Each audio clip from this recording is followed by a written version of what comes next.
will have seen that between 400 and 500 migrant workers were killed building the stadia in Qatar.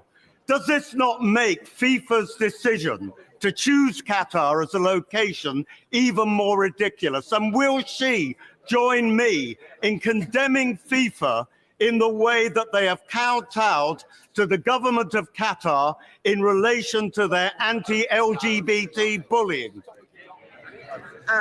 My honourable friend raises an excellent point. Ministers and senior officials have raised the concerns of LGBT visitors with Qatari authorities at all levels and will continue to engage on the issue during the World Cup. And in fact, my Minister for Equalities, the member for Pudsey, is out there supporting LGBT people and continuing the engagement to ensure that they are protected.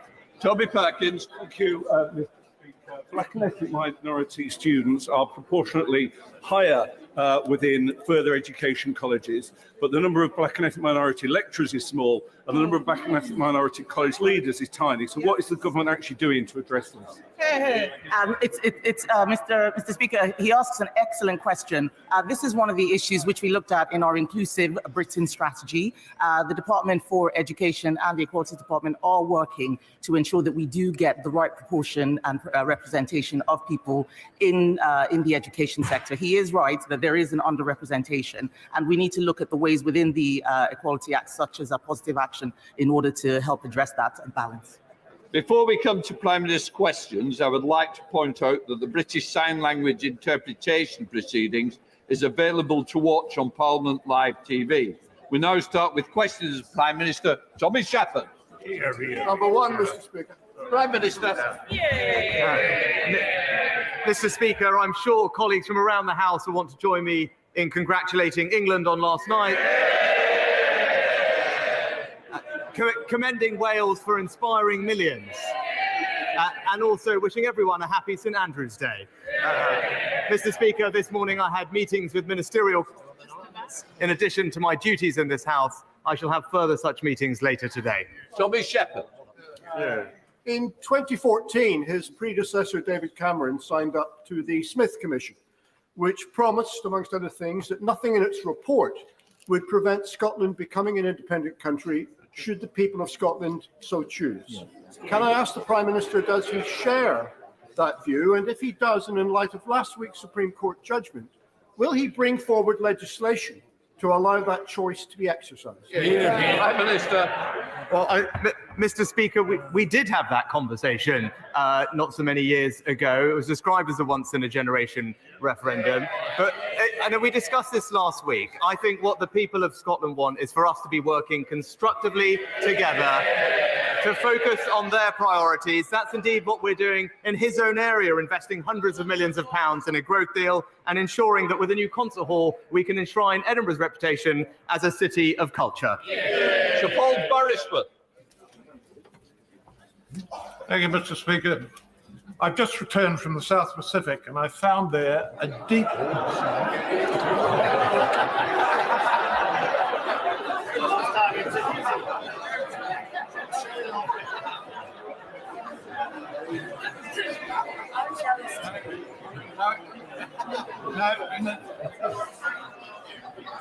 I've resisted the All Black jokes, Mr. Speaker, but I found there a deep concern at the expanding tentacles of communist China.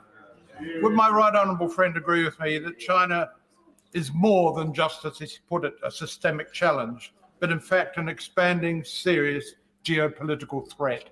Prime Minister. Well, Mr. Speaker, China is indeed a country with fundamentally different values to ours and an authoritarian leadership intent on reshaping the international order, but actions speak louder than words. And that's why we passed the new National Security and Investment Act.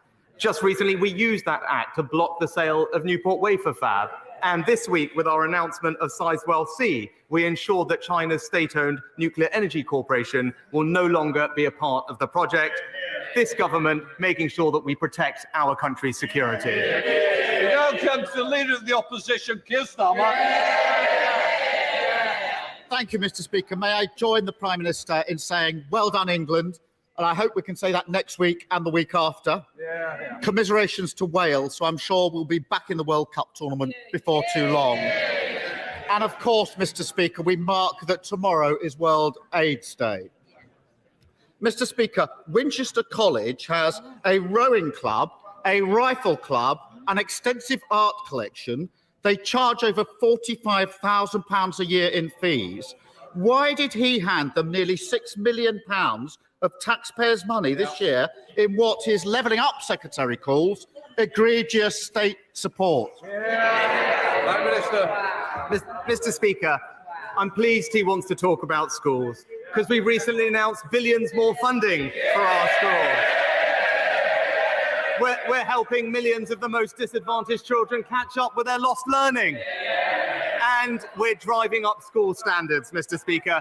But during COVID, he wanted to keep schools closed. We shouldn't be surprised because I listen to parents and he listens to his union paymasters. Mr. Speaker, his Levelling Up Secretary, I see him down there, who, after all, was Education Secretary for 4 years, said you could scarcely find a better way of ending burning injustices than scrapping these handouts. And here's why, and he talks about driving up standards. Just down the road in Southampton, and he'll know this, 4 in every 10 pupils fail their English or Maths GCSE this year. 4 in 10. Is that £6 million of taxpayers' money better spent on rifle ranges in Winchester or driving up standards in Southampton? Prime Minister. Well, Mr. Speaker, he talks about school standards. It's under a Conservative government, and thanks to the reforms of the former Education Secretary, that now almost 90% of schools are good or outstanding. But Mr. Speaker, whenever he attacks me about where I went to school, he is attacking the hard-working aspiration of millions of people in this country.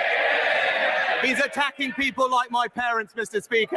This is a country that believes in opportunity, not resentment. He doesn't understand that, and that's why he's not fit to lead.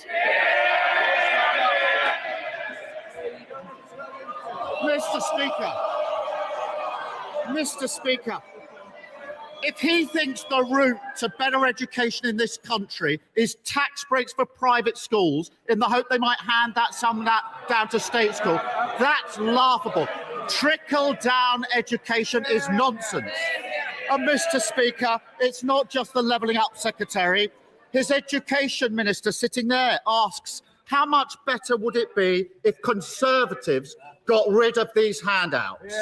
He talks about his record. It's simple. He can carry on being pushed around by the lobbyists, giving away £1.7 billion to private schools every year, or we can put that money to good use.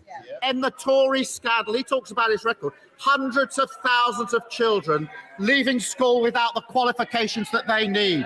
I've made my choice. What's his? Prime Minister. Mr. Speaker, we're improving school standards for every pupil in this country. It's our reforms that are leading to us marching up the PISA league tables for reading, for writing, more good and outstanding schools, more investment in every single school. But he talks about choice. This is about supporting aspiration, Mr. Speaker, and that's what this government is proud to do. Kier Starmer. Mr. Speaker, he really does need to get out more. And he talks about aspiration. Mr. Speaker, they are killing off aspiration in this country. And it's not just education. Why is the dream of home ownership far more remote now than it was when his party came into power 12 years ago? Prime Minister. Well, Mr. Speaker, what have we done in those 12 years? The highest number of new homes started in 15 years. Largest number of first-time buyers in 20 years. He talked about 10 years ago. What do we inherit? The lowest level of house building in a century. Mr. Speaker, would you believe it? Mr. Speaker, the simple fact is this. Every year, the age at which people can buy their first home goes up. At this rate, under this government, a child born in the UK today wouldn't be able to buy their first home until they're 45. Now, I love my kids, but I don't want to be cooking them dinner in 30 years' time.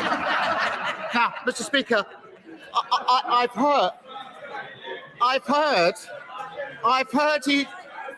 heard he's having a relaunch. Apparently, it's called Operation Get Tough. So how tough is he going to get with his backbenchers who are blocking the new homes this country so badly needs? Prime Minister. Mr. Speaker, we're delivering record numbers of new homes under this government. That's what we're doing. He talks about toughness, Mr. Speaker. He's too weak to stop dozens of his own MPs joining the picket lines. So what if he wants to support those hardworking families and show some leadership? Why doesn't he confirm right now that no Labour MPs are going to join those picket lines? Kier Starmer. Mr. Speaker, whichever way you slice it, it's always the same.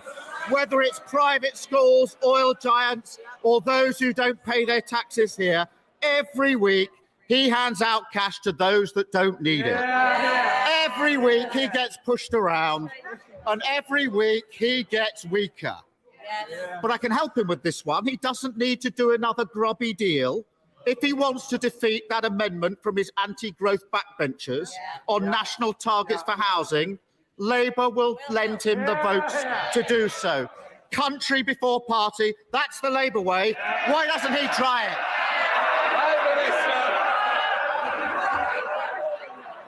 Mr. Speaker, I think we did hear too weak to confirm no one on the picket line. But Mr. Speaker, it's the same old Labour ideas: more debt, more inflation, more strikes, and more migration. He tells his party what they want to hear. I'll take the difficult decisions for this country, and that's the choice, Mr. Speaker. It's the politics of yesterday with him, or the future of the country with me.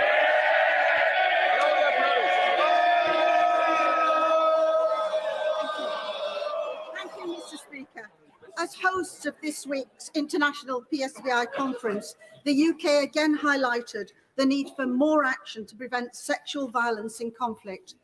With heart-rending accounts of women in Ukraine being brutalised in this way, and reports that 1/3 of women in conflict zones can be victims, will the Prime Minister champion with me as his Special Envoy for Freedom of Religion or Belief the work being undertaken with young people across the world to prevent religion or belief being weaponised, which can later manifest into sexual violence in conflict? Prime Minister. I'm incredibly grateful to my honourable friend for her dedicated work in this area.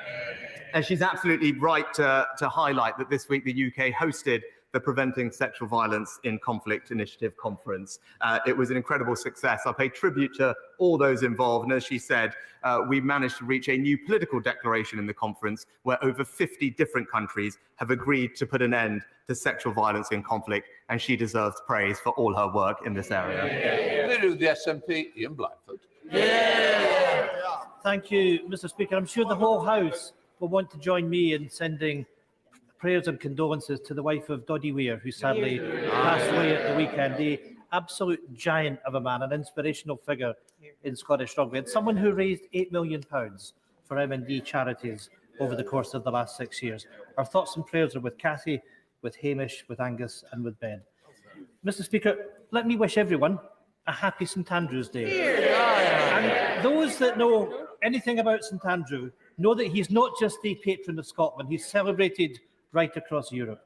That is why it is such a sad sight to watch this Prime Minister rammed through a bill that would rip up 4,000 pieces of European law, laws that protect workers' rights, food standards and environmental protections. And it's an even worse sight watching the leader of the Labour Party desperately trying to out-Brexit the Prime Minister, ruling out freedom of movement and any hope of a Swiss-style deal. Brexit is now the elephant in the room that neither the Tories or Labour are willing to confront. When will the Prime Minister finally see reality and admit that Brexit is a significant long-term cause of the UK economic crisis? Well, Mr. Speaker, can I start by joining my honourable friend in offering our condolences to the family and friends of Doddy Weir, and I'd also like to pay tribute to him for his campaign to raise awareness of MND, which has made a big difference. Now, Mr. Speaker, straightforwardly, I was proud to support Brexit. It was the right thing for this country. It allows us to, first of all, get control of our borders, which is incredibly important, and reduce migration, all of which, Mr. Speaker, I know I noticed what he said, and I agree with him actually about the slight dexterity of the Leader of Opposition on these topics of free movement. And I know he'll join me in reminding the Leader of Opposition about his previous promise to defend free movement of people, not something that we support, Mr. Speaker, but we're also seizing the economic opportunities, deregulating and signing trade deals around the world. That's how we'll drive growth and prosperity. Ian Blackford. Thank you, Mr. Speaker. And can I thank the Prime Minister for his remarks on Doddy Weir? But once again, what we're seeing over Brexit is better together. We're used to that in Scotland. The problem for both the Prime Minister and the Labour leader is that when it comes to Brexit, even their own voters don't agree with them. The last YouGov poll showed that a record 56% now believe it was wrong to leave the European Union. And that figure is 71% in Scotland. 1 in 5 who actually voted for Brexit have now changed their minds. More and more people across these islands are wise to the fact that make Brexit work is just another stupid slogan. But Scotland can't be stuck with a new Brexit Together coalition of the Tories and Labour. So on this St Andrew's Day, can the Prime Minister finally tell people in Scotland the democratic path to escape Westminster control, to deliver independence so we can get back to the European Union? Prime Minister. Mr. Speaker, he talks about democracy and votes. I think the difference between him and I is that I respect the result of referendums. And he talks about this. Just remember one thing, Mr. Speaker. We had the fastest vaccine rollout in the world. We had that because of our freedoms after leaving the European Union. Thank you, Mr. Speaker. Mr. Speaker, manufacturing remains a key part of the UK economy, and for the West Midlands, that means automotive. That's important in my constituency of Rugby, which includes firms in the supply chain and workers at Jaguar Land Rover. With the move to all new cars sold in the UK to become electric by 2030, means that which is critical for us to have a site for battery manufacture. Assembly is already taking place elsewhere in the world where batteries are made. So will the Prime Minister give his support to the bid for a gigafactory in Coventry? Prime Minister. I pay tribute to my honourable friend's efforts to progress this project. We're fully committed, Mr. Speaker, to securing investment to grow our electric vehicle supply chain. Now, although he'll know I can't comment on individual commercial negotiations, we did announce in the Net Zero Strategy £350 million of funding in the Automotive Transformation Fund to support the development of that supply chain, and I wish him every success in his bid. Colin Eastwood. Yesterday, BBC Northern Ireland announced cuts to programming and jobs at BBC Radio Foyle that, in my view, will leave the station totally unsustainable. The BBC Charter places an obligation on that organisation to allow audiences to fully engage on local issues. This decision, in my view, is a very clear breach of that obligation, leaving licence fee payers outside the Greater Belfast area without proper local programming. Will the Prime Minister act to defend this very important local public broadcasting service? Prime Minister. Well, Mr. Speaker, I believe very strongly in local public broadcasting, and indeed the government has taken steps to support local media. I'll be very happy to look at the specific issue he raises and bring it up with the BBC when I next see them. Angela Richards. Thank you, Mr. Speaker. The people of Guildford tell me they want women and girls to feel safe, and I'm delighted to have had some successes in getting lights turned back on, including on York East Bridge on behalf of concerned students at the University of Surrey. Does my right honourable friend agree with me that even in difficult times, we cannot take a single step back from the brilliant work this Conservative government is doing to tackle violence against women and girls? Prime Minister. Well, Mr. Speaker, like my honourable friend, the government is committed to tackling violence against women and girls and making our streets safer. We've created the Safer Streets Fund, which funds additional patrols, extra lighting and more CCTV. And indeed, the Street Safe online tool allows users, including those in her constituency, to pinpoint locations where they feel unsafe so that the local police can take appropriate action. And I'll continue to support her in her efforts. Abhinav Bongasari. Yeah, yeah. Thank you, Mr. Speaker. The two boys, 16-year-old boys, Charlie Botello and Kiani Sianko, were tragically killed in my constituency of Erith and Thamesmead this weekend. My heart goes out to the families and friends left behind. We really need to come across the House to address and tackle serious youth violence. So can I ask the Prime Minister what he is doing to address knife crime epidemic? Prime Minister. I thank the Honourable Lady for her question and join her in expressing my condolences to the family and friends of the two boys. I also read about it. It's an awful tragedy. She rightly asked what we are doing to make our streets safer and stamp out the scourge of night crime. We're boosting the number of police officers, as she'll know, 15,000 on our way to 20,000. And we're also giving them the powers they need to get knives off our streets, including lifting restrictions on stop and search and introducing new court orders to target known knife offenders. I agree with her. This is something we need to do more on, and she should know that the government will be fully committed to tackling it. Gordon Henderson. Thank you, Mr. Speaker. When will my right honourable friend's government bring forward any emergency legislation that's needed to deport those migrants who came across the channel illegally in small boats and are now being put up in hotels paid for by hard-pressed British taxpayers? Prime Minister. Well, Mr. Speaker, we are determined to do whatever it takes to break the business model of people smugglers who are causing the needless loss of life of people across the channel and putting unsustainable pressure on our asylum system. Our Nationality and Borders Act, opposed by the party opposite, Mr. Speaker, gives us new powers which we fully intend to use, and we will take further measures as required to properly control our borders and reduce the number of illegal crossings. Andy McDonnell. Thank you, Mr. Speaker. It was sad to see in a video from his Oxford days the future Prime Minister saying he hadn't a single friend who was working class. And he's not likely to make any soon, because while he sits on a personal fortune, he's refusing the reasonable demands of nurses, railway workers and many others forced to take industrial action just to make ends meet. Why doesn't he give them the wage increases they need and fund it by making the rich pay the same rate on unearned income as workers have to pay for their hard graft? And whilst he's at it, why not scrap the non-dumb tax loophole that he's all too familiar with, which is costing the public £3.2 billion? Mr. Speaker, I have nothing but admiration and gratitude to our nurses for all the work they do. But Mr. Speaker, Mr. Speaker, it is simply unreasonable and unaffordable to have a 19% pay rise. Now, if that's what the honourable gentleman thinks is, I'm sure the Labour Party can explain to us how they would pay for that and the impact it would have on inflation. But I tell you this, Mr. Speaker, if he really wants to support working people, maybe he should get off the picket line and end the strikes. Thank you, Mr. Speaker. The train service between Wilmslow in my constituency and London was always hourly, direct, and took 1 hour 50. Now, you'd be very lucky if you got a direct train, and the journey time is double or often double. And that's not restricted to strike days, that's day in, day out on Avanti trains.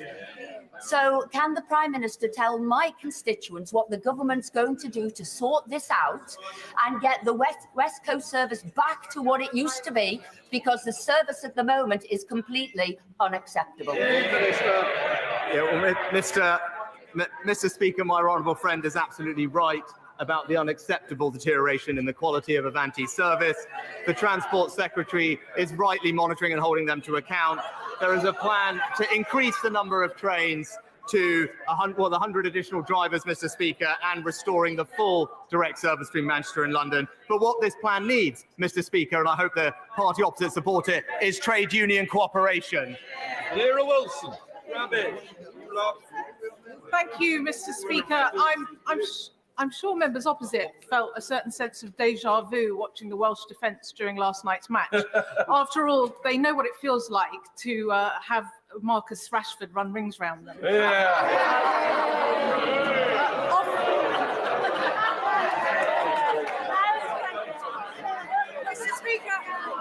Mr. Speaker, Mr. Speaker, off the pitch, Marcus Rashford has been a tireless campaigner on child hunger. So, in the face of fierce Conservative opposition. So, will the given that he delivered on the pitch last night, will the Prime Minister give him the best thanks possible by delivering free school meals for every child living in poverty? Prime Minister. Mr. Speaker, we're supporting almost 2 million children with free school meals. We also, last year, invested hundreds of millions of pounds in the new holiday activity and food programme, which is broadening that support through the holidays for those kids who need it, on top of our work to roll out breakfast clubs across the country. Blake Drummond. Thank you very much, Mr. Speaker. The pandemic has played havoc with school attendance, and the Children's Commissioner says that almost 115,000 children are now being home educated, a 34% higher than before the pandemic, with little, if any, monitoring of their educational welfare. Even worse, 9 in 10 local authorities believe they've not been able to identify home-educated children. So when will my right honourable friend be bringing forward the register of homeschool children so they're identified and we can be sure that their needs are looked after and they're not falling through the net? Prime Minister. Mr. Speaker, we support the right of parents to home-educate their children, and we know many do well. However, this is not the case for all, and that's why local authorities must seek to identify those children missing education. We've published guidance on the arrangements they should be following, and indeed make sure that they have oversight of elective home education. West. Thank you very much, Mr. Speaker. After record payouts last year to shareholders, the Royal Mail recently this year announced huge half-year losses and plans to cut 10,000 jobs, while threatening the cherished universal service obligation, which guarantees a minimum 6-day-a-week letter delivery service in the tradition of the black penny from 1840. Why has his government not yet committed to investigate the mismanagement and cack-handed mismanagement of this iconic British service and protecting its future and loyal postal workers? Mr. Speaker, again, I have nothing but gratitude and appreciation for the hard work of our postal workers. But when it is not the right approach. It is not the right approach to go on strike, especially demanding pay, as we have heard, that is simply unaffordable for hard-working British taxpayers. The Honourable Lady would do well to see that, because in the context that we're in, it is simply not possible to give people the type of pay demands that they are making. Andrew Percy. Thank you, Mr. Speaker. Due to the unique geography of Briggangool and the Isle of Axholme, we are one of the most flood-prone areas of the country. So whilst I welcome the record 5.4 billion of flood defence funding, can I ask the Prime Minister, ahead of next year's budget, to look at easing the rules around how that money is spent, so more of it can be spent on maintenance, which is so important to keeping my constituents dry? Prime Minister. Well, Mr. Speaker, I'm very happy to look at that for my honourable friend. He's right to highlight the doubling of the investment that this government has put in flood defences, but it's right that we get the mix right between that, and I'll take that away with him. Lynn Fletcher. Thank you, Mr. Speaker. The West Midlands Chief Constable has revealed that a vulnerable child was forced to spend 2 days living in a police station during a mental health crisis because the right specialist help could not be found. I know more and more young people are unable to access appropriate support for mental health. Will he accept Labour's plans to scrap private school charitable status and use the money to fund a mental health professional in every school? Well, Mr. Speaker, I'd say to the Honourable Lady, we've already committed to offer all state schools a grant to train a senior mental health lead by the end of this Parliament. Already 6 out of 10 have doing so. There's funding for all of them to have it. In addition to that, we're increasing the support that we give to those with eating disorders, because she's right, mental health does affect young people. This government is backing those people to get the support that they need. Thank you, Mr. Speaker. The number of people crossing the Channel is a national emergency. The number of migrants in hotels is a national emergency. Isn't it time we had a Cobra-style committee involving the DWP, DLUC, the Home Office, and led by Number 10 to tackle this crisis? Prime Minister.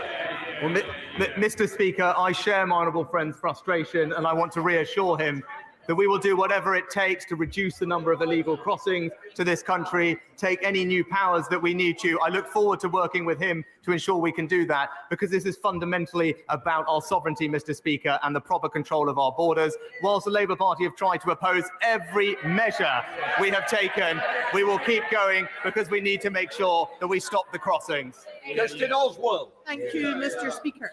Last week, the UK Government's Regulatory Policy Committee stated that the retained EU law bill is not fit for purpose. The Institute for Directors, the TUC and countless others have urged the Government to scrap the bill. And businesses across Scotland have already suffered severe economic damage under this Tory Brexit agenda, and they now see the outlook clouded with even more complexity and uncertainty. If the Prime Minister is serious about protecting the economy and looking after SMEs, why not do the right thing and scrap this disastrous ideological bill now?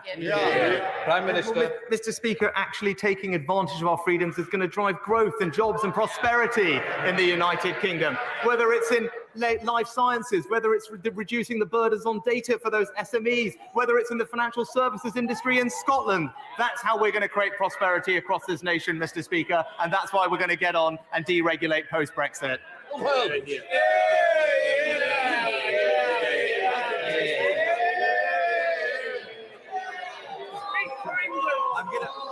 I'm going to come again, Mr. Speaker. My right honourable friend and the Chancellor have rightly pointed out that levelling up is for the whole of the United Kingdom. And as a Southampton man, my right honourable friend will know that since the 1970s, Eastleigh has been promised a much-needed Chickenhall Lane bypass. So will he agree to meet me and Hampshire County Council to finally get this project moving? Prime Minister. Well, Mr. Speaker, it's right that we spread opportunity across the country, including in Eastleigh and the South. I understand that it's for Hampshire County Council to bring forward the proposal for the bypass, which I hope they do at the next funding opportunity, and I'll ensure that my honourable friend and the Council have a meeting with the Transport Minister as soon as possible. Final question on Rob. Thank you, Mr. Speaker. Tory ideology has blocked onshore wind development in Scotland for years. Peterhead carbon capture clusters lost out in funding twice and still only classed as a reserve. Pump storage hydro schemes have been blocked because UK government won't discuss a pricing mechanism. If the Prime Minister actually does care about net zero and cares about Scottish jobs, will at least take action to advance Peterhead CCS and pump storage hydro in Scotland? Mr. Speaker, not only are we supporting in this country carbon capture and storage, hydrogen, offshore wind, all new technologies that will help us get to net zero, all of which will create jobs in Scotland. We're also supporting our transition, Mr. Speaker, and that's good for the Scottish economy and it's good for Scottish jobs and something the SNP would do well to support. That completes Prime Minister's questions.